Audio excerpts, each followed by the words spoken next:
অভিশপ্ত শয়তান থেকে মহান আল্লাহর নিকট আশ্রয় চাই। সকল প্রশংসা সমগ্র বিশ্বের প্রতিপালক মহান আল্লাহর জন্য। রাহমান ও রাহিম আল্লাহ তাআলার নামে সূরা আত-তাহরিম এর বাংলা সরল অনুবাদ শুরু করছি।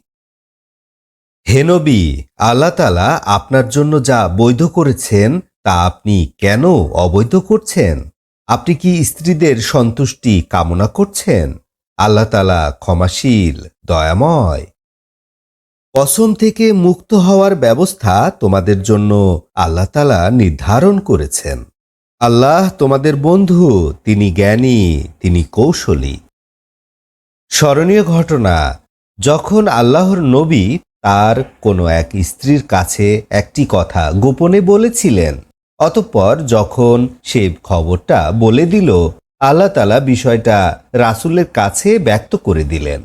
তিনি কিয়দাংশের ব্যাখ্যা দিলেন, কিয়দাংশ হতে বিরত থাকলেন। যখন তিনি হাফসাকে খবর জানালেন, সে বলল, আপনাকে কে বলেছে? রাসূল বললেন, আমাকে জানিয়েছেন যিনি সব কিছু জানেন, সব কিছুর খবর রাখেন।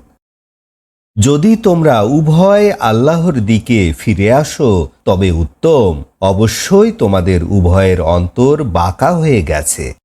আর যদি তোমরা একে অপরকে নবীর বিরুদ্ধে সাহায্য করো তবে নিশ্চয় আল্লাহ তার বন্ধু এবং জিব্রাইল এবং নেককার মুমিনগণ এবং তারপরে ফেরেশতারাও রয়েছে তার সাহায্যকারী। তিনি যদি তোমাদেরকে তালাক দেন তবে নিশ্চয় তার রব তোমাদের পরিবর্তে তাকে উত্তম স্ত্রী দান করবেন। আত্মসমর্পণকারী, বিশ্বাসী, বিনয়ী, তওবাকারী, ইবাদতকারী, রোজা পালনকারী, বিধবা এবং কুমারী। হে ঈমানদারগণ, তোমরা নিজদেরকে এবং পরিজনবর্গকে আগুন থেকে রক্ষা করো, যার জ্বালানি মানুষ এবং পাথর।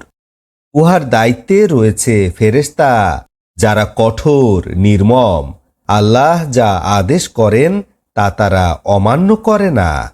তাদেরকে যে আদেশ দেয়া হয় তা তারা পালন করে।